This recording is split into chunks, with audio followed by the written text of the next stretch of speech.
Hello बच्चों, let's see the question.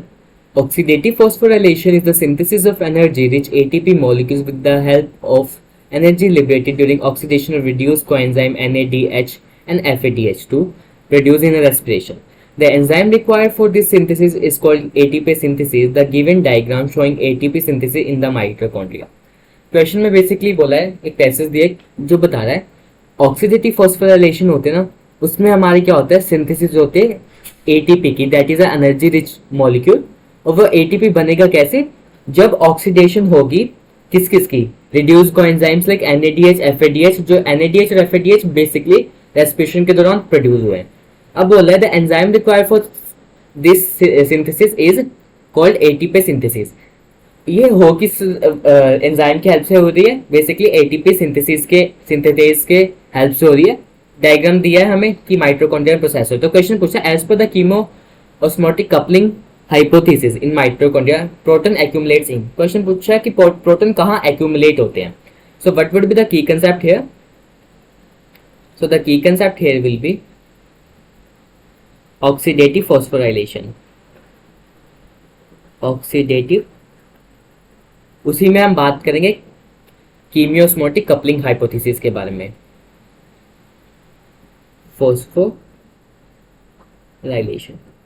अगर बात करें oxidative phosphorylation, basically it took place with the help of complex. कौन सा कॉम्प्लेक्स होता है, वो F1 F0। So it took place with the help of complex जिसका नाम क्या है, F1 F0। अब ये यहीं पे देखो, यहाँ पे ये रहा F1 and this is F0, दो एंजाइम है। अगर एक एक करके बात करें F1 की, F1 को हम और क्या बोलते हैं, F1 is regarded as the head. इसको हम हेड की तरह रिगार्ड करते हैं। और इसके अंदर क्या होता है, एटीपेस एक्टिविटी प्रेजेंट होती है। So we can write it as ATPase activity found. अगर हम देखें इसका जो ये हेड है, ये जो हेड है वो कहाँ की तरफ है, वो मैट्रिक्स की तरफ है। यहाँ पे लिख लेते हैं ये मैट्रिक्स है। और F0 का होता है, F0 होता है इनर मेम्ब्रेन में, इनर मेम्ब्रेन।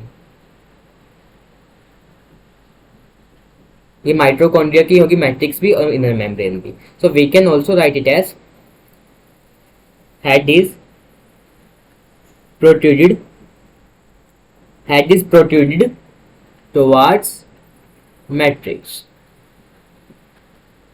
ये बेसिकली एटीपी की सिंथेसिस में हेल्प करेगा। अगर F0 की बात करें, इसको हम क्या बोलते हैं, बेस बोलते हैं। इसके पास क्या, तो प्रोटॉन चैनल होते हैं, प्रोटॉन चैनल, जिसकी हेल्प से वो प्रोटॉन का ट्रांसपोर्ट। देखो यहाँ पे क्या हो रहा है, इनर मेम्ब्रेन से मैट्रिक्स में जाएंगे जब, तो क्या होगा, एटीपी की सिंथेसिस होगी। जब दो हाइड्रोजन जाएंगे तब क्या होगा, सिंथेसिस होगी।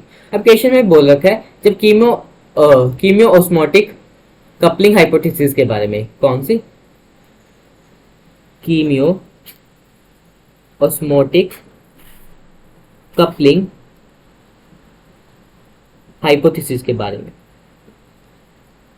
तो ये क्या बोलती है, जब हमारे बेसिकली इलेक्ट्रॉन ट्रांसपोर्ट चेन होती है या फिर ऑक्सीडेटिव फॉस्फोराइलेशन होती है, तो कहाँ से मॉलिक्यूल आउटर साइड से हमारे मैट्रिक्स से कहाँ जाएंगे मॉलिक्यूल, जब एटीपी का सिंथेसिस नहीं हो, सिर्फ प्रोटॉन की एक्यूमुलेशन की बात करिए।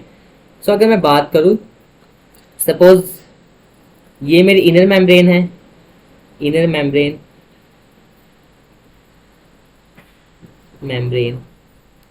यहाँ पे है हमारी inter membrane space,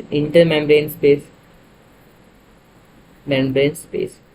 and suppose करो यहाँ पे हमारा मैट्रिक्स।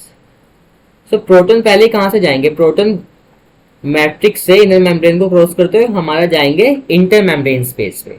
सो यहाँ पे पहुंच जाएंगे। एक्यूमुलेशन कहाँ पे होगी, एक्यूमुलेशन यहाँ होगी इंटर मेम्ब्रेन स्पेस पे। So according to chemiosmotic coupling hypothesis, so the proton accumulation take place in basically accumulation कहाँ होगी, इंटर मेम्ब्रेन स्पेस में की, तो हमारा आंसर क्या हो जाएगा directly C. Outer membrane, inner membrane, matrix would not be the answer, matrix से तो जाएंगे ही, इनर मेम्ब्रेन के थ्रू ट्रांसपोर्ट होंगे, outer membrane is also no, so answer is C. Just भी बात करी, so this is basically conceptual question, hope you understood that, best of luck.